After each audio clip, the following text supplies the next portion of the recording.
Assalamualaikum warahmatullahi wabarakatuh. Jumpa lagi di Lentera Hitam. Tentunya masih bersama saya, Bobby, yang akan menceritakan sebuah kisah mistis pendakian gunung.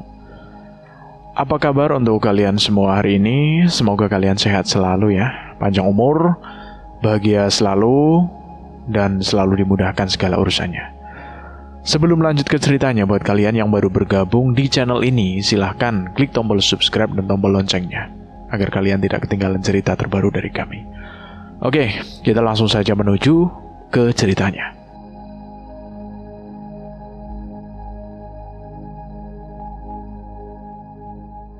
Langit sore itu nampak seperti kain koyak yang disiram air dari ujung ke ujung.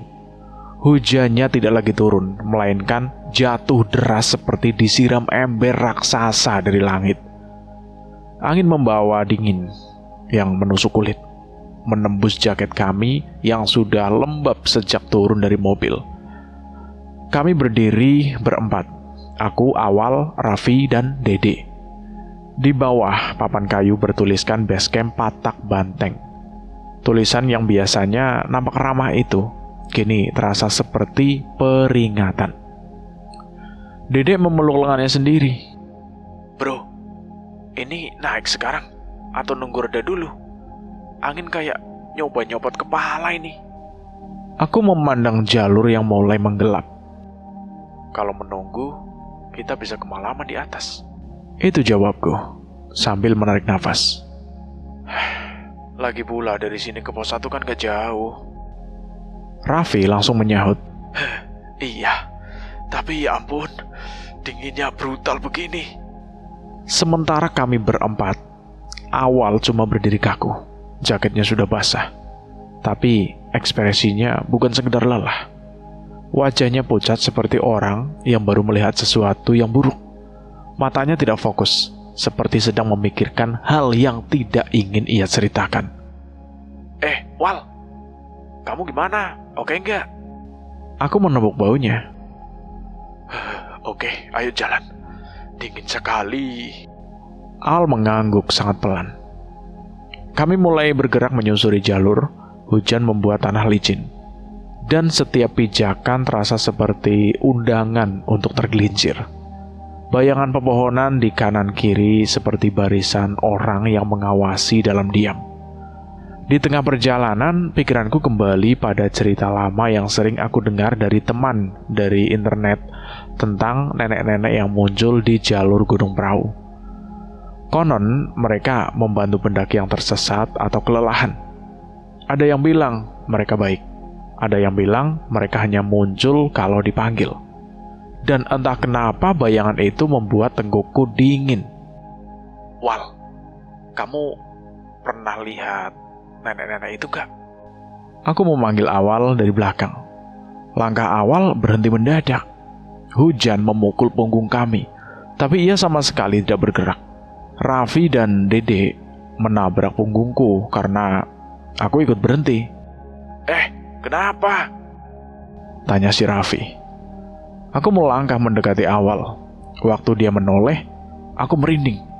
Senyumnya itu aneh, tipis, seperti senyum orang yang sedang menahan sesuatu yang berat. Udah, katanya pelan, hampir tidak terdengar. Jangan bahas itu. Kenapa? Kamu takut?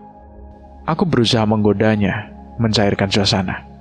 Tapi Awal tidak tertawa. Ia menatapku lama sekali, sampai aku merasa harus menunduk karena tatapan itu terlalu tajam. Pokoknya, jangan tanya soal itu, ucapnya lagi dengan tekanan. Nada suaranya bukan seperti permintaan, melainkan peringatan. Aku hendak menimpal, tapi hujan tiba-tiba semakin deras, memukul tubuh kami seperti cambuk. Kami terpaksa lanjut berjalan tanpa bicara. Beberapa jam kemudian, langit sudah semakin gelap. Kabut tipis muncul dari sela-sela pohon, seperti lembaran kain yang menyelimuti pandangan. Jalan semakin licin. Aku mulai merasa pusing. Di antara langkah yang tersesat, sebuah rasa aneh menjalar dari tengkuk hingga ke ujung jari. Aku ngantuk banget. Kayak ada yang narik tangan dari bawah. Bisiku sambil berhenti. Nafasku terasa berat. Raffi langsung menepuk bahuku. Duduk bentar bro, jangan dipaksa. Tapi sebelum aku sempat duduk, pandanganku itu berputar. Lututku hampir menyerah. Hujan yang dingin semakin menggigit. Aku berpegangan pada trekking pole agar tidak tumbang. Aduh, kenapa tiba-tiba begini ya? Raffi langsung menarik bahuku. Makan udah, minum udah, gula drop mungkin. Namun si Awal hanya berdiri beberapa langkah di depan, diam, tidak menoleh, tidak bertanya. Hanya berdiri mematung seperti patung yang lupa cara bernafas. Wal, Awal, kamu kenapa? Kok ngelihatin jalur terus? Awal menoleh perlahan, sangat perlahan. Tatapannya itu kosong, seperti matanya itu melihat sesuatu yang tidak ada. Atau mungkin melihat sesuatu yang hanya dia yang bisa lihat. Jangan tanya nenek itu, tolong. Suaranya pelan, serak, dan terdengar seperti keluar dari tenggorokan yang kering. Dede mengerutkan dahi. Bro, kita cuma bercanda itu tadi. Kok kamu serius banget sih? Awal menutup mulutnya dengan telapak tangan, seolah takut ucapannya sendiri terdengar terlalu keras. Aku bilang jangan tanya, kata si Awal lagi. Nada bicaranya itu berubah. Bukan seperti suaranya si Awal. Aku langsung merinding di situ. Apa yang kamu sembunyiin, Wal? Cerita itu kan cuma... Awal tiba-tiba memukul pohon di sampingnya, membuat kami bertiga terlonjak. Suara pukulannya keras, menggema di bawah hujan. Jangan tanya. Raffi langsung mundur selangkah. Bro, kamu kenapa sih? Awal menggigit bibir, menunduk, dan tubuhnya bergetar. Aku cuma gak mau kalian panggil mereka. Aku langsung menelan ludah. Manggil siapa, Wal? Awal menatapku lagi. Mata yang tadinya kosong itu berubah, seperti penuh rasa takut yang dalam. Ketakutan yang tidak bisa dibuat-buat. Mereka dengar. Setiap kali ada yang sebut. Dede langsung gelagapan. Ini maksudnya apa? Kita cuma ngomong, Nen.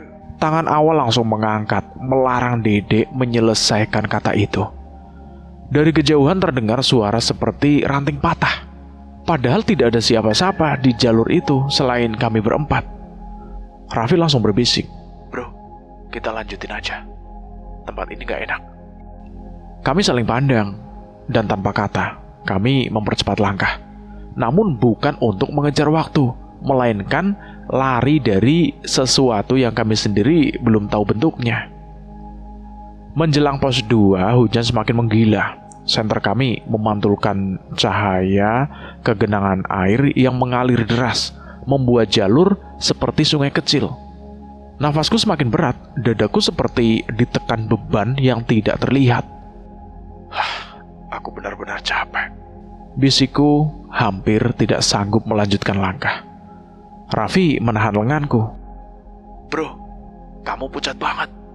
Aku mencoba tersenyum, meski bibirku bergetar. Padahal biasanya aku kuat. Tapi sekarang... Awal tiba-tiba berjalan ke arahku. Untuk sesaat aku lega. Pikirku dia akan membantu. Tapi begitu ia dekat, tatapannya itu justru membuat aku ingin mundur. Dia tidak bicara, hanya menatap wajahku lama-lama. Awal, kamu tahu kenapa aku begini? Awal menarik nafas panjang, lalu menggeleng cepat, seperti seseorang yang sedang menolak perintah yang tidak terlihat. Jangan tanya aku. Jangan paksa. Ini bukan waktunya, katanya dengan suara rendah. Bukan waktunya? Bukan waktunya apa? Dia menatapku seperti ingin mengatakan sesuatu.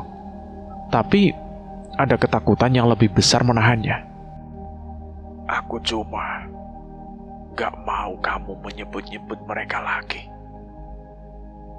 Mereka? Mereka siapa? Jelasin dong. Aku mengerutkan dahi. Awal mundur selangkah. Kalau aku jelasin, nanti mereka datang. Raffi menghela nafas dengan keras. Wah, bro, ini makin absurd. Kita cuma ngomongin Nen. Awal menutup kedua telinganya, berjongkok, tubuhnya bergetar. Jangan sebut. Dedek berbisik padaku. Ini orang kesurupan atau apa ya? Aku tidak menjawab, karena jauh di dalam diriku, aku merasa ada sesuatu yang memang mengikuti sejak tadi. Dan keheningan yang terjadi setelah itu membuat hatiku semakin dingin daripada hujan yang jatuh dari langit. Perjalanan menuju area camping seolah tidak pernah berakhir. Setiap langkah seperti menantang batas tubuhku yang sudah hampir menyerah. Ketika akhirnya kami tiba di hamparan tanah datar, tempat pendaki biasanya mendirikan tenda. Angin malam tiba-tiba berubah asing, menggeram rendah seperti suara seseorang yang sedang menahan tangis pilu. Kita di sini saja, tanya Dedek pelan, seolah takut suara keras bisa memanggil sesuatu. Iya, di sini saja. Yang penting cepat masuk tenda. Aku udah gak kuat nih, jawabku sambil menyeka wajah yang dingin. Raffi langsung menurunkan carrier. Sama, tapi bro, kamu lebih parah dari tadi. Mukamu itu kayak habis disedot habis-habisan. Aku tertawa kecil, tapi terdengar lebih seperti helaan nafas. Emang gitu rasanya, kayak ada yang narik energi dari tulang. Angin kembali meraung, menusuk jaket dan kulit, menggetarkan tenda-tenda kosong milik pendaki lain yang sudah duluan naik. Kami mulai memasang tenda, tapi mataku terasa begitu berat, seakan ada tangan tak terlihat yang menekan kelopak mataku dari dalam. Bro, jangan tidur dulu lah, pasang dulu tendanya, tegur si Raffi. Aku nyoba, Raf, tapi kok berat banget. Dedek ikut mendekat. Tadi kamu minum apa? Atau makan apa? Kekurangan garam kamu mungkin. Aku menggeleng lemah. Gak apa-apa, tapi tubuhku kayak kosong. Baru kusadari sejak sampai di area camping, Awal sama sekali tidak bergerak membantu. Carrier-nya masih utuh seperti saat kami tiba. Dia berdiri menghadap gelapnya jalur pendakian, diam, tanpa satu kata. Aku mendekat. Wal, kamu kenapa sih? Bantu angkat tenda lah. Awal tidak menoleh, seakan tidak mendengar. Wal, kamu lihat apa? Aku bertanya lagi, sambil menepuk bahunya. Pelan sekali, ia menoleh, terlalu pelan. Seolah kepalanya itu berat seperti batu. Dan saat tatapannya bertemu denganku, ada sesuatu yang membuat perutku mules. Senyumnya bukan senyum manusia yang lelah, tapi senyum ganjil yang tidak tepat berada di wajah siapapun. Tidur saja, kata Awal lirih. Aku mengerutkan dahi. Tidur? Kita baru mau pasang tenda, bro. Tidur. Kamu akan tidur. Ia mengulangi lagi. Tatapannya tidak beralih. Raffi yang mendengar langsung menimpali. Bro, apa sih? Bantu dulu lah, jangan aneh-aneh. Awal tidak mengacuhkannya. Ia seperti hanya bicara padaku. Wal, jawab jujur. Kamu sembunyiin sesuatu kan? Dari tadi, kamu itu aneh banget. Aku bertanya dengan pelan. Awal menatapku lama, lalu tiba-tiba ia masuk ke tenda tanpa sepatah kata, menutup resleting dari dalam. Mampus deh. Dia kenapa sih? Gerutu si Dede. Raffi menggeleng keras. Sumpah, ini orang dari pos 2 udah gak normal, kata si Raffi. Aku tidak menjawab, karena aku tahu Raffi itu benar. Kami akhirnya selesai mendirikan tenda. Hujan semakin deras. Bukan lagi seperti air yang jatuh, tapi seperti ribuan batu kecil yang dilempar ke tanah. Dentingnya itu berulang-ulang, memecah keheningan malam yang semakin kelam. Aku masuk tenda, baru meletakkan tubuhku di sleeping bag. Mata ini langsung jatuh tertutup. Terlalu cepat, terlalu tiba-tiba. Seperti bukan kelelahan biasa, seperti dipaksa. Bro, jangan tidur dulu lah, suara Raffi terdengar samar. Enggak, Raf, cuma merem sebentar kok. Dede langsung menimpali. Ya elah, baru jam 8. Tapi setelah itu, aku tenggelam ke dalam gelap. Bukan tidur, bukan istirahat, tapi sesuatu seperti penarikan paksa kesadaran. Jam 2.14 menit, suara jeritan memecah malam. Lepas! Awal! Lepasin, Wal! Wal! Aku langsung terbangun seketika. Nafas tercekik. Detak jantungku menghentak dada seperti mau meledak. Aduh, ada apa itu? Aku langsung bangkit dong, terhuyung-huyung, hampir tersangkut sleeping bag. Begitu membuka resleting tenda, pandangan mataku seketika kacau. Hujan masih mengguyur, angin meraung. Cahaya headlamp yang menyorot liar membuat bayangan menari-nari aneh di tanah. Dan di tengah semua itu, aku melihat sesuatu yang membuatku hampir muntah. Raffi tergeletak di tanah basah. Awal di atas tubuhnya. Kedua tangannya melingkar kuat. Melingkar di leher si Raffi, menekan tanpa ampun. Awal, lepasin! Aku berteriak penuh teror. Raffi berusaha menghirup nafas. Wajahnya merah, matanya melebar ketakutan. Kakinya menendang-nendang tanah, mencari pegangan. Dede keluar tenda sambil terpleset-pleset. Gila, Awal, lepasin! Kami berdua menarik bahu Awal, tapi tubuhnya itu seperti besi. Ia tidak bergerak sedikit pun, tidak goyah, tidak merespon. Matanya terbuka lebar, tapi bukan seperti mata manusia yang sedang sadar. Merah, basah, berair seperti menahan tangis. Tapi tatapannya itu kosong sekali. Wal, berhenti Wal. Kamu dengar aku enggak? Aku menampar pipinya berkali-kali. Plak, plak, plak. Awal menoleh ke arahku. Dan aku bersumpah demi apapun, itu bukan tatapan Awal. Mata yang menatapku nampak seperti mata seseorang yang sudah lama mati. Tidak ada fokus, tidak ada jiwa. Dede langsung menjerit. Bro, dia kesurupan. Aku mencoba menarik tangan Awal dari leher si Raffi. Tapi jari-jarinya itu mengunci seperti cakar. Raffi mulai kehilangan suara. Hanya menghasilkan suara serak memohon. Awal! Awal! Aku terus mengguncang-guncangkan. Lalu sesuatu terjadi. Awal tiba-tiba berhenti. Tangan yang mencengkram leher si Raffi itu mendadak melemah. Tubuhnya terjatuh ke samping, terengah seperti baru bangun tidur. Raffi menggeliat dan menarik nafas dengan keras, memegangi lehernya sambil batuk-batuk. Dedek langsung merangkul Raffi.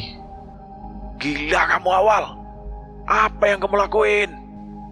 Awal duduk terdiam di tanah basah. Air hujan menetes di wajahnya, matanya terlihat bingung dia. Kenapa? Kenapa aku di sini? Suara Awal bergetar. Aku menatapnya tanpa berkata apapun. Aku tidak yakin apakah aku menatap Awal atau sesuatu yang hanya memakai tubuhnya. Wal, kamu barusan hampir membunuh Raffi. Awal menggeleng cepat. Aku tidur. Sumpah aku tidur. Aku nggak tahu apa-apa. Raffi terbatuk-batuk dengan keras. Kamu gila, Wal. Kamu nyekik aku. Baru saja aku hampir mati. Awal menutup wajahnya dengan kedua tangan. Aku gak sadar. Aku gak sadar apa-apa. Tapi yang paling membuat bulu kuduku berdiri bukan itu. Saat Awal menggigil ketakutan, aku melihat sesuatu. Sekelebat bayangan di belakangnya. Seperti sosok kecil berdiri di samping tenda. Tidak bergerak, tidak bersuara. Hanya menatap kami dari kegelapan. Dan angin malam tiba-tiba terdengar seperti suara perempuan tua yang berbisik. Sudah dipanggil. Dede segera menyalakan headlamp. Cahaya putih memecah kegelapan malam sambil menyorot wajah Awal dan Raffi yang masih terengah-engah. Nafas kami bercampur dengan hawa dingin yang menusuk. Awal, kamu ngapain, bro? Dedek berseru dengan suara pecah. Awal menatap kedua tangannya sendiri, seakan tidak percaya apa yang baru dilakukannya. Dia mundur perlahan, lututnya goyah. Apa yang terjadi? Kenapa aku bangun di posisi itu? Suara Awal parau. Raffi yang masih memegangi lehernya terbatuk keras. Kamu, Wal, hampir bikin aku mati. Kamu sadar gak? Aku gak ingat apa-apa, Vi. Awal berteriak balik. Namun suaranya terdengar lebih seperti rengekan seseorang yang ketakutan setelah mati. Aku cuma tidur. Lalu ada yang duduk di dadaku. Gak bisa gerak. Lalu semuanya gelap. Aku mendekat menatap langsung ke matanya. Awal, jujur deh, ini ada hubungannya sama nenek yang aku tanyain tadi. Iya kan? Awal langsung mematung, seolah tubuhnya itu membeku. Hanya matanya yang bergerak. Itu pun dengan gerakan kecil yang penuh ketakutan. Aku gak boleh ngomong. Dia berbisik. Dede mengerutkan alis. Gak boleh sama siapa? Kamu ini ngomong apa sih? Awal menegakkan punggung, tapi seolah ada ketegangan aneh yang menarik bahunya ke bawah. Ia seperti menahan sesuatu. Ada yang melarang. Kalau aku ceritain, nanti dia marah, katanya dengan pelan. Raffi mendengus kesal. Siapa dia? Kamu bikin kita semua merinding, tahu nggak? Awal menggigit bibirnya, lalu menutup mulutnya dengan kedua tangan seperti orang panik. Aku nggak boleh, please, jangan paksa aku. Wal, kita di gunung. Kalau kamu simpan sesuatu yang bisa bahaya, kita semua bisa celaka. Ngomong sekarang. Dia menggeleng kencang, seolah ada suara lain yang memerintah di kepalanya. Aku takut dia dengar. Raffi memindahkan headlampnya dan menyenter ke arah sekeliling. Siapa yang dengar, Wal? Kita cuma berempat di sini. Awal tersentak, lalu tiba-tiba menoleh ke salah satu sisi pepohonan. Gerakannya cepat dan tiba-tiba membuat kami semua mundur. Jangan ngomong gitu. Dia bisa datang, katanya sambil menatap gelapnya hutan. Dedek menelan ludah. Siapa? Siapa yang bisa datang? Awal tidak menjawab. Ia memeluk tubuhnya sendiri, menggigil bukan karena dingin, namun seperti sedang dilihat oleh sesuatu yang tidak kami lihat. Sisa malam itu kami tidak tidur lagi. Raffi duduk sambil menahan sakit di lehernya. Dedek menatap pintu tenda, seakan menunggu ada sesuatu yang masuk. Aku menjaga Awal, yang sesekali menggumam tidak jelas. Angin semakin kencang, bergerak seperti seseorang yang sedang berlari di sekitar tenda. Setiap hembusannya membawa suara aneh, bukan sekedar siulan, melainkan seperti gumaman orang tua yang terputus-putus. Bro, kalian dengar itu? Tanya Dede dengan suara serak. Aku mengangguk pelan. Iya, Dek. Kayak ada yang ngomong. Raffi langsung merapatkan jaket. Ini suara angin kan? Iya kan? Tidak ada yang menjawab. Lalu terdengar suara lain. Kali ini lebih jelas. Krek, krek, krek. Seperti langkah kaki sangat pelan yang menyusuri sekitar tenda. Bukan langkah yang gagah, tapi langkah berat, seret. Seperti seseorang yang sudah sangat tua. Dedek mematikan headlamp agar tidak terlihat. Kami semua membeku. Jangan gerak. Aku berbisik. Awal tiba-tiba meremas pergelangan tanganku. Jangan biarin dia masuk. Jangan. Dia siapa? Tanya Raffi berbisik keras. Awal hanya menutup wajahnya dan menggigil hebat. Dia udah ngikutin kita dari pos 1. Dedek membentak dengan suara paling pelan yang bisa ia lakukan. Awal, siapa yang ngikutin? Namun sebelum Awal menjawab, terdengar ketukan di luar tenda. Tak, tak, tak. Kami semua membeku seperti patung. Ketukan itu pelan, teratur, dan tidak tergesa. Ketukan seorang perempuan tua yang sedang meminta izin. Astagfirullahaladzim. Itu bukan suara hewan. Siapa yang bakal ketuk? Tengah malam di gunung kayak gini. Tak, tak, tak. Suara ketukan itu lagi. Lalu terdengar suara membuat bulu kuduk meremang dan tenggorokanku mengering. Anak-anak, bukain. Dingin. Suaranya parau, serak, namun jelas perempuan. Perempuan yang sudah sangat renta. Dede hampir menjerit, mulutnya kututup dengan cepat. Diam. Jangan bicara. Awal menunduk dalam, memeluk lutut, dan mulai menangis tanpa suara. Dia nyari aku. Dia udah janji mau ambil. Mau ambil apa? Awal menggeleng keras. Aku gak boleh ngomong. Kalau aku ngomong, dia masuk. Tak, tak, tak. Suara itu datang lagi. Kali ini lebih dekat, lebih memaksa. Bukain. Kalian tersesat. Biar nenek bantu. Raffi menutup mulutnya dengan tangannya sendiri. Aku gak kuat ini. Aku menatap Awal.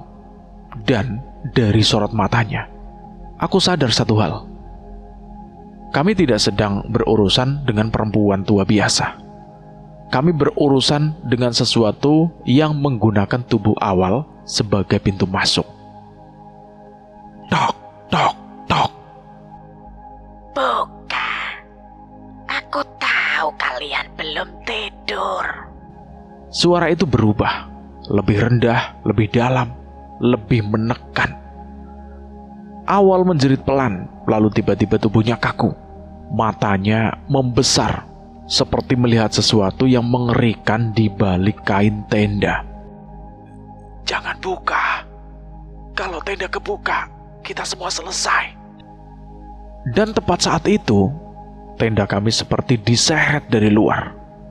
Bukan oleh angin, bukan oleh hewan. Oleh dua tangan yang sangat kuat dan sangat tua.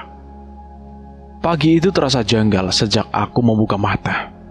Angin gunung tetap dingin, tapi tubuhku yang semalam hampir roboh tiba-tiba terasa ringan. Tidak ada pusing, tidak ada lemas, bahkan nafas pun terasa lega. Aku pulih. Aku berbisik tanpa percaya, sambil memegang dadaku sendiri. Raffi yang sedang memeriksa bekas cekikan awal mendongak. Serius kamu? Barusan malam, kamu kayak mayat hidup, bro. Aku gak ngerti. Awal yang sejak tadi duduk di dekat pintu tenda sambil menatap tanah, tiba-tiba mengangkat wajah, tatapannya tajam, terlalu tajam. Sekarang kamu yang nanya, katanya dengan nada dingin. Aku menatap balik. Iya, jawab. Awal menelan ludah. Ada sesuatu di wajahnya. Campuran takut dan putus asa. Seolah ada sesuatu yang terus mengawasinya. Aku takut kalau aku ngomong. Sesuatu ikut keluar bareng kata-kataku, kata Awal sambil meremas rambut sendiri. Dede langsung mengernyit. Maksud kamu apa, Wal? Keluar dari mana? Dari sini. Dari kepalaku. Awal menutup mata. Ia mengetuk pelipisnya. Raffi berdiri dan mendekat. Wal, semalam kamu hampir bikin aku tewas tahu. Kalau ada yang kamu sembunyiin, mending keluarin sekarang. Tidak. Kalian gak ngerti. Ada hal-hal yang kalau disebut tanpa izin, mereka bakal datang. Mereka siapa, Wal? Aku maju selangkah. Dia menggigit bibir. Jangan paksa aku. Tapi kenapa kamu selalu menghindari pertanyaan tentang nenek itu? Sejak awal naik, kamu langsung berubah. Aku mendesaknya. Awal menarik nafas panjang, sangat panjang, seperti baru saja muncul dari air. Karena mereka selalu mendengar. Dan mereka gak pernah suka kalau manusia menyebut mereka sembarangan. Raffi dan Dede saling bertatapan. Wajah keduanya memucat. Aku merasakan hawa dingin merayap di punggung. Mereka berarti lebih dari satu. Iya benar. Di mana mereka biasanya muncul? Tanya Raffi. Awal menutup telinga, seolah suara kami terlalu keras. Berhenti. Jangan tanya detail. Nanti. Tapi kalau kita nggak tahu apa yang kita hadapi, gimana kita bisa selamat? Aku mendesaknya lagi. Awal menatapku lama, tatapannya seperti menimbang apakah mengatakan sesuatu akan membunuh kami atau dirinya sendiri. Akhirnya dia berbisik. Mereka jalan di antara pepohonan. Mereka suka mengikuti pendaki yang matanya redup. Dede langsung mengerutkan dahi. Mata redup?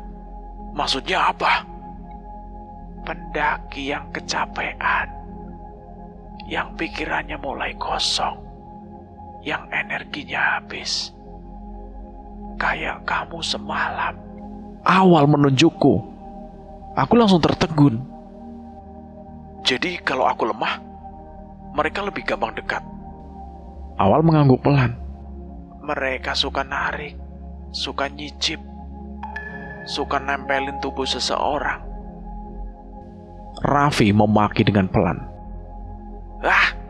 Ini makin gila. Tapi aku mencoba tetap tenang. Wal, kamu bilang mereka mendengar. Tapi semalam yang datang itu cuma satu kan? Awal menatapku dengan sorot kosong. Kamu yakin cuma satu? Suasana langsung membeku. Dedek bahkan mundur selangkah. Apa maksud kamu? Tanya si Raffi. Awal mengusap wajahnya dengan kasar. Suara yang kamu semua dengar itu di luar tenda itu cuma salah satu yang ngomong. Tapi aku dengar lainnya juga. Kami menunggu. Tidak ada dari kami yang berani bernafas terlalu keras. Mereka berbisik dari berbagai arah. Ada yang tertawa kecil. Ada yang nyeret kaki. Ada yang memanggil namaku. Wah, aku langsung merinding hebat. Nama kamu? Iya. Mereka tahu nama kita semua. Dede menepuk bahu Awal. Wal, kamu itu pasti cuma halusinasi.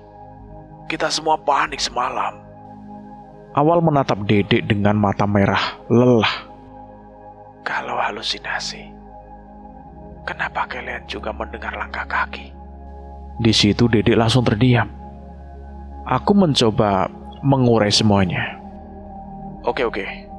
Berarti mereka memang ada. Tapi kenapa mereka ngikutin kita? Apa yang mereka mau? Awal menggigit kuku jarinya dengan gugup. Mereka suka kalau ada pendaki yang nyebut soal mereka. Itu kayak undangan. Aku langsung memejamkan mata. Dan aku kemarin nanya langsung ke kamu soal nenek itu. Iya. Dan begitu kamu sebut, mereka mulai mendekat. Raffi duduk, wajahnya pucat pasi. Tapi, kenapa kamu yang kena, Wal? Kenapa bukan dia yang nanya? Karena aku pernah lihat mereka sebelumnya. Loh, kapan? Kapan kamu pernah melihat? Waktu aku naik gunung ini 2 tahun yang lalu. Dan waktu itu mereka, kata Dedek mendekat. Awal menutup matanya rapat-rapat. Mereka datang ke tendaku. Raffi langsung melotot, mendengarkannya lebih serius. Terus, apa yang terjadi? Sama kamu dan teman kamu itu gimana? Awal tidak menjawab. Bukan karena dia takut, tapi karena air matanya mulai jatuh. Aku satu-satunya yang turun waktu itu. Hening.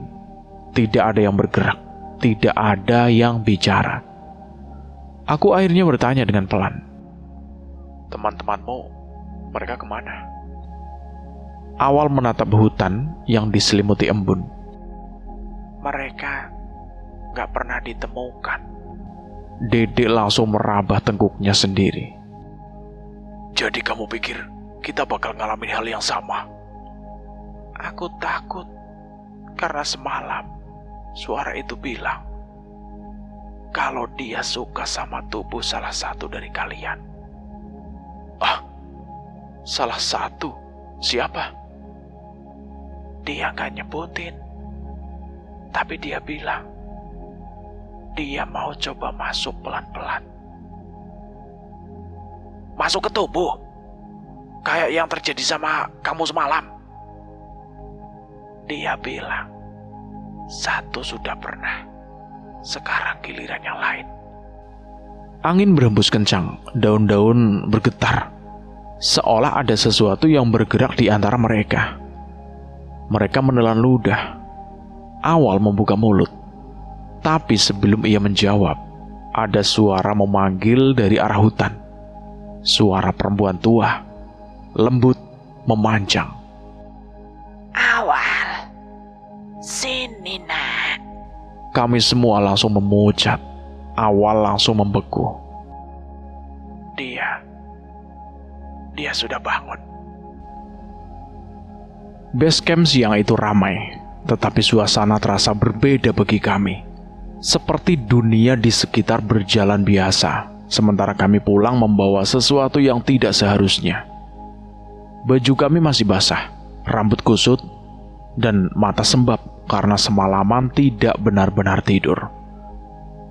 Begitu melihat warung kecil di samping base camp, kami langsung masuk.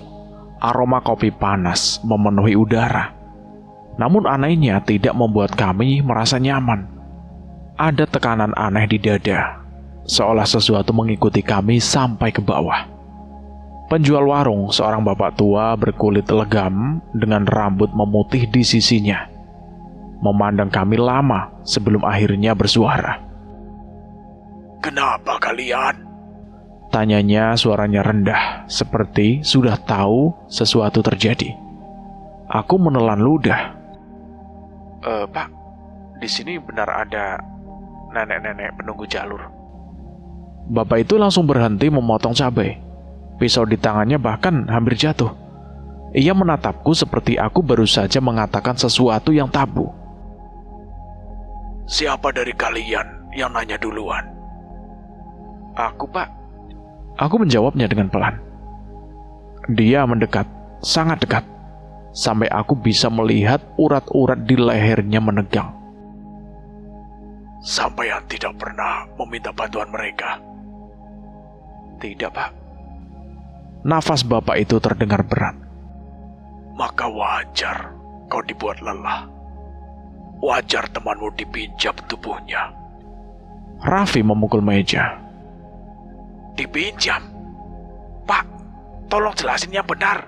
Ini serius. Bapak itu menghela nafas panjang, lalu duduk. Suaranya berubah seperti seseorang yang sedang membuka rahasia yang seharusnya dikubur.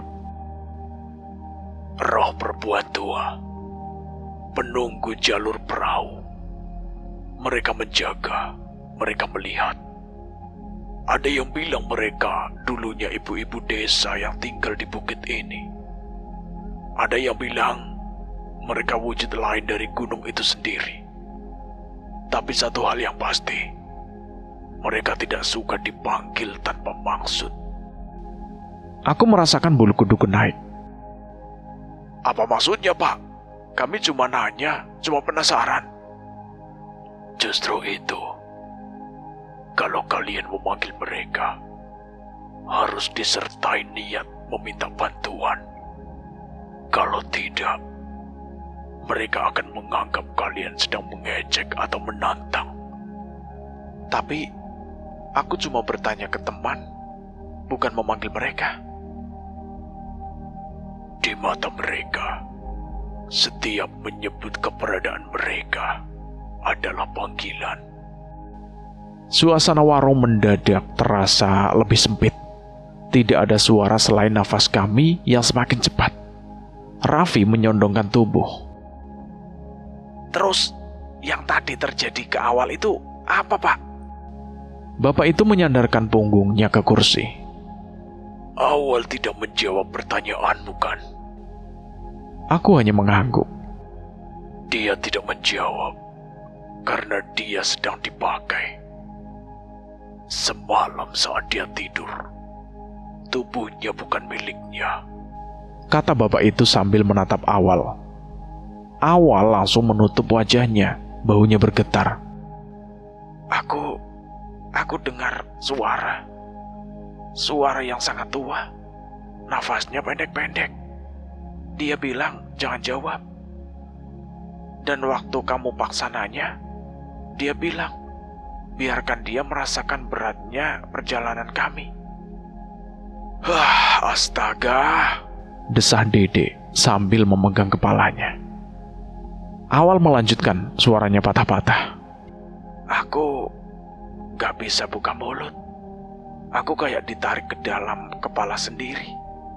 Rasanya kayak ada tangan keriput menutup mulutku dari dalam. Raffi menatap Awal, marah sekaligus takut.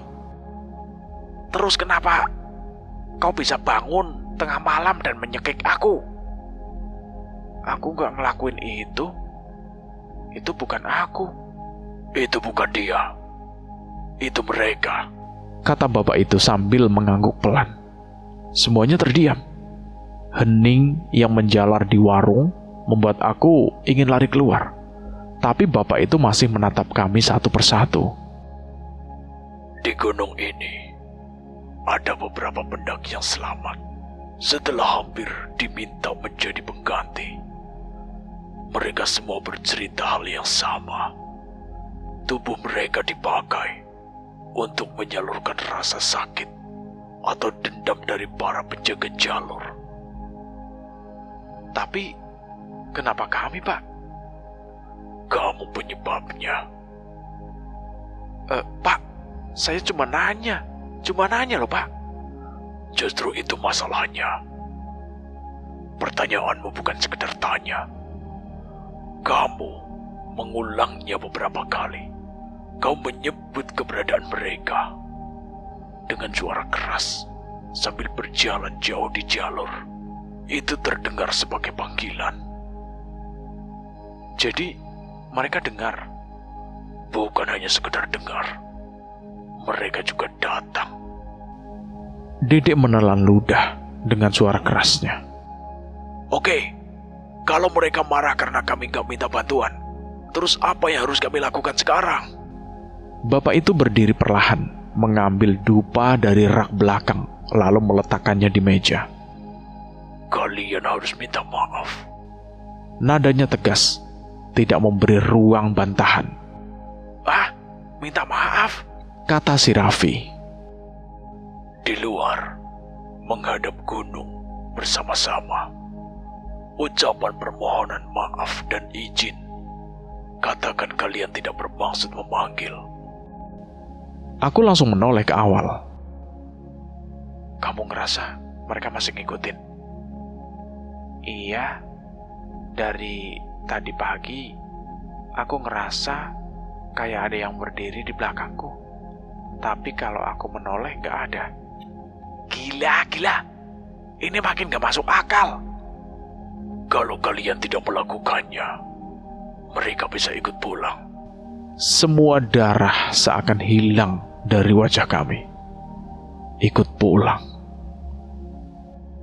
Pak, kalau mereka ikut pulang, apa yang terjadi? Bapak itu menatapku lama, sangat lama.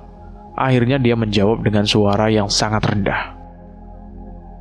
Mereka tidak suka rumah manusia, tapi mereka suka tubuh manusia. Awal langsung membanting kepalanya ke meja, menangis pelan. Raffi mundur beberapa langkah, Dedek memegangi tangannya sendiri. Aku hanya bisa berbisik. Kalau begitu, kami harus minta maaf sekarang, Pak. Ikut saya. Ia mengambil senter, lalu mengajak kami keluar. Namun ketika kami berdiri di depan warung, angin tiba-tiba berputar kuat, dingin menusuk tulang. Dan dari arah pepohonan, ada suara perempuan tua memanggil dengan lirih. Bukan hanya satu, 3. Siapa yang memanggil kami? Sore itu kabut mulai turun perlahan ketika kami mengikuti langkah bapak warung itu menuju ke arah pos 1. Suasana mendadak berubah seakan siang ingin cepat-cepat mati. Daun-daun tidak bergerak, burung tidak bersuara, dan jalan setapak terasa lebih sempit daripada biasanya. Pak, jauh lagi? Tanya Raffi, suaranya bergetar. Tidak, kalian cuma perlu berhenti di pohon besar ini. Ia menunjuk ke sebuah pohon raksasa dengan batang yang terbelah sedikit di tengah, seperti mulut yang sedang menganga. Begitu sampai, dia langsung menatapku tajam, seolah aku membawa masalah terbesar di gunung itu. Di sini, tempat mereka lewat. Mereka? Penunggu jalur. Kalian sudah mengganggu perhatian mereka. Awal memeluk tubuhnya sendiri. Pak, mereka masih ngikutin aku nggak? Bapak itu tidak langsung menjawab. Ia menutup mata, menarik nafas panjang, lalu berucap lirih. Mereka belum pergi. Mereka cuma diam, menunggu apa yang kalian lakukan. Aku menatap Raffi dan Awal, keduanya sama takutnya denganku. Tapi aku tidak bisa mundur. Aku sudah menyinggung sesuatu dari dunia yang bukan milikku. Aku maju selangkah. Kalau begitu, kami minta maaf. Suaraku bergetar, namun aku memaksa diriku menatap akar-akar pohon seperti sedang berbicara langsung pada seseorang yang tidak terlihat. Aku menunduk, mencoba menahan gemetar. Maaf, kalau kami lancang. Kami tidak bermaksud menantang. Kami cuma bertanya. Dan aku tidak tahu kalau itu dilarang. Bapak itu mengangkat tangan, memberi isyarat agar kami diam total. Lalu terjadi sesuatu yang membuat bulu kuduk berdiri. Angin berhenti, hening total. Tidak ada daun bergerak, tidak ada serangga, tidak ada suara nafas selain nafas kami bertiga yang tidak beraturan. Rasanya seperti dunia menahan dirinya sendiri untuk mendengar permintaan maafku. Raffi mencubit lengannya sendiri sampai merah. Aku nggak halu kan? Awal menjawab tanpa membuka mata. Enggak, mereka dengar. Suara Awal berbeda, tidak sepenuhnya seperti dirinya. Bukan suara perempuan, tetapi ada getaran aneh di dalamnya. Seperti ada suara kedua yang ikut berbicara dari belakang tenggorokannya. Aku baru ingin bertanya ketika sesuatu mengusap punggungku. Dingin, sangat dingin. Dingin yang tidak seperti angin gunung. Dingin yang terasa seperti kulit tangan seseorang yang berusia ratusan tahun. Dingin yang menembus tulang. Aku langsung terhuyung. Astagfirullahaladzim. Apa itu? Raffi langsung membeku. Bro, jangan bilang itu. Diam. Bentak Awal tiba-tiba. Tapi suara kedua dari dalam suaranya itu terdengar lebih keras daripada suara asli Sawal. Mereka lewat. Aku menatap Awal, dan untuk pertama kalinya aku melihat wajahnya pucat seperti kertas. Matanya berkedip cepat, seolah sedang melihat sesuatu yang tidak boleh dilihat manusia. Awal, apa yang kamu lihat? Aku bertanya pelan. Ia menggeleng cepat, menutup wajahnya. Aku nggak mau bilang. Aku takut kalau aku ngomong. Mereka marah. Mereka udah dekat banget. Bapak warung itu melangkah ke depan, merapikan letak sendal, dan berdiri dengan sikap hormat. Bahkan, ia tidak berani melihat ke atas.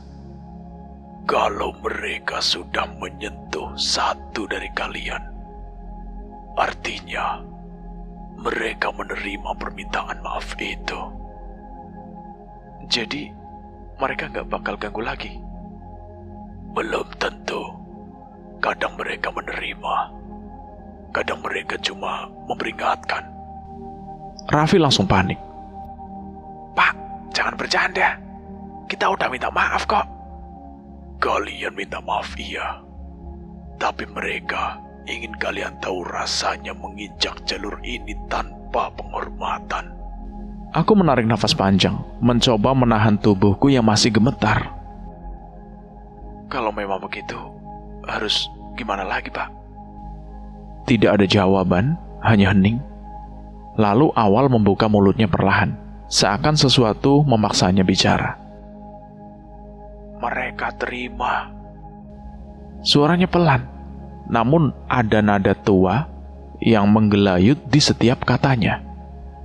Seperti seseorang yang sudah terlalu lama hidup dan terlalu lelah untuk menyamar. Aku menoleh cepat. Serius, Wal? Mereka benar-benar terima? Awal mengangguk kecil, bibirnya bergetar. Mereka bilang, cukup. Mereka bilang, jangan ulangi. Mereka bilang, jangan memanggil kami lagi tanpa sebutan yang benar. Aku merinding. Kata-kata itu bukan gaya bicara Awal. Itu seperti ucapan seseorang yang hidup di masa yang berbeda. Raffi menatap pohon besar itu. Pak, kita boleh pergi sekarang? Bapak warung itu menunduk. Pergilah perlahan. Jangan menoleh.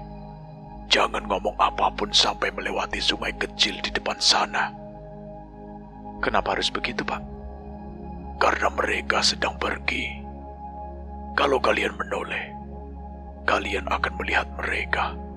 Dan manusia tidak boleh melihat wajah mereka saat mereka berjalan. Kami bertiga langsung terdiam. Tanpa bertanya lagi, kami mengikuti instruksi. Kami berjalan pelan, tanpa menoleh, tanpa bicara. Hanya suara langkah kaki sendiri yang terdengar. Setelah beberapa menit, sayup-sayup terdengar suara seperti kain panjang yang diseret di tanah. Pelan. Sret, sret, sret. Aku ingin menoleh, ingin sekali. Tapi Awal mencubit lenganku keras-keras tanpa melihat ke arahku. Jangan. Kamu gak mau melihat mereka. Sret, sret. Suara itu semakin jauh, hingga akhirnya hening. Begitu kami melewati sungai kecil yang dimaksud, bapak warung itu berkata, Sekarang kalian boleh bicara. Raffi langsung duduk di tanah. Gila. Aku kira aku bakal mati berdiri, kata si Raffi. Aku menatap Awal. Bro, kamu yakin mereka gak bakal balik lagi? Awal menghela nafas panjang. Selama kita gak panggil, selama kita gak nyebut mereka dengan sembarangan, mereka gak akan ganggu. Nama mereka siapa? Aku bertanya pada Awal. Awal memicingkan mata, memandangi tanah. Lalu ia berbisik lirih. Aku gak boleh bilang. Mereka sudah cukup murka karena aku jadi jalan masuk buat mereka. Kalau aku bocorin, mereka balik lagi. Tapi minimal mereka udah pergi kan? Tanya si Raffi. Awal tidak langsung menjawab. Ia hanya menatap pohon besar yang mulai tertelan kabut. Kemudian ia berkata pelan. Pergi, iya, untuk sekarang. Tapi mereka bilang satu hal lagi. Bilang apa, Wal?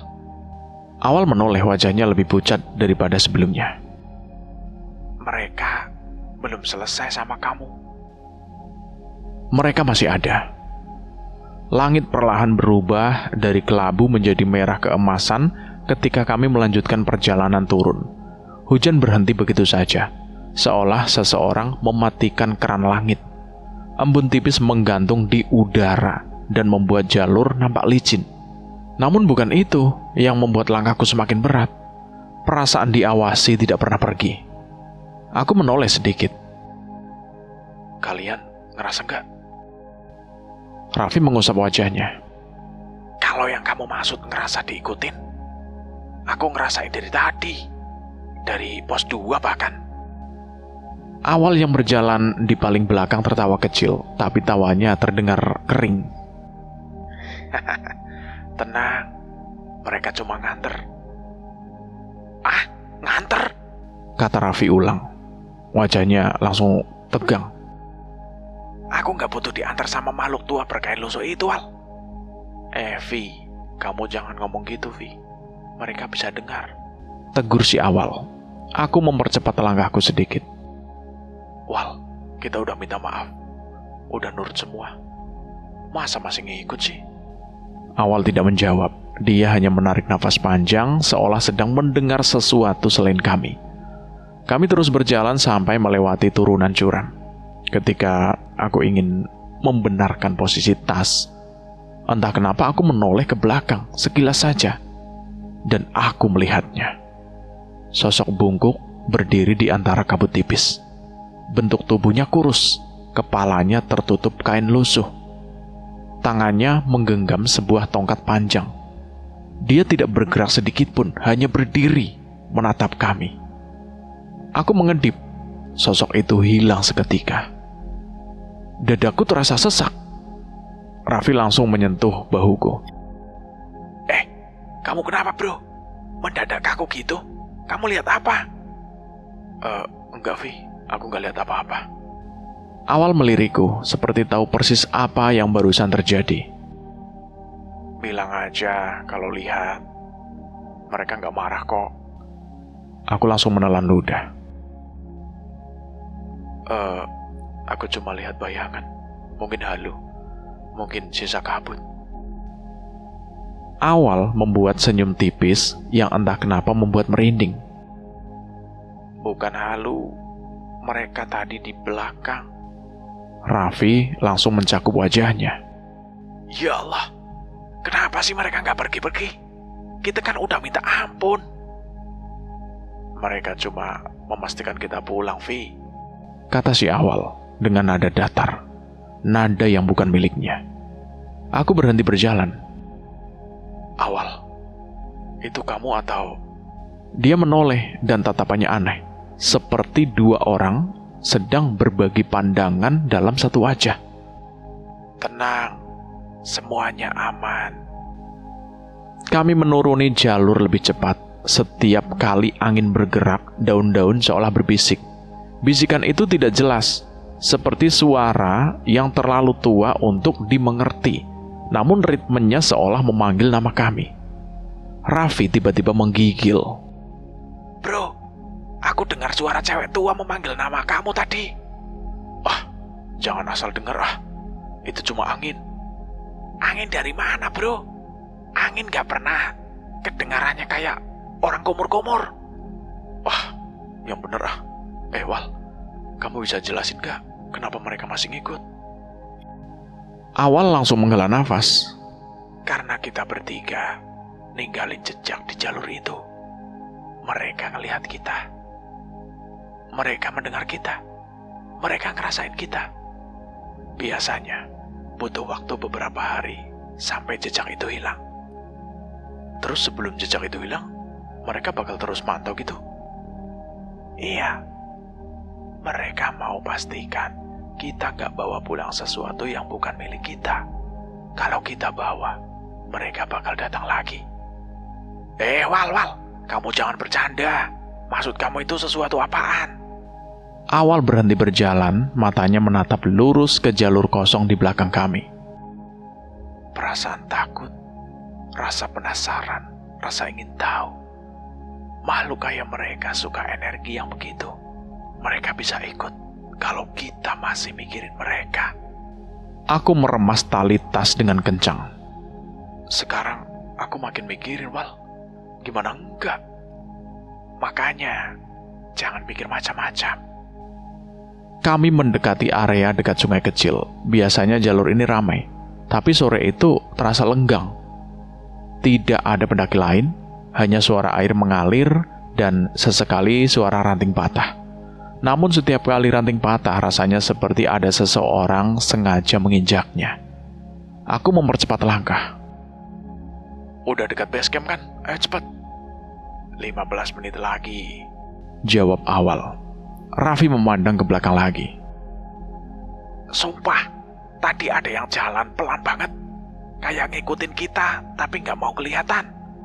Aku cuma bisa menarik nafas panjang. Aku tahu Raffi tidak berbohong, tapi aku tidak mau semakin memancing apapun yang berjalan di belakang kami. Lalu tiba-tiba Awal menghentikan langkahnya. Udah, mereka berhenti. Berhenti ngikutin kita. Iya, Vi. Mereka udah puas. Udah puas? Maksudnya, Wal? Mereka cuma mau pastikan kita turun dengan sopan.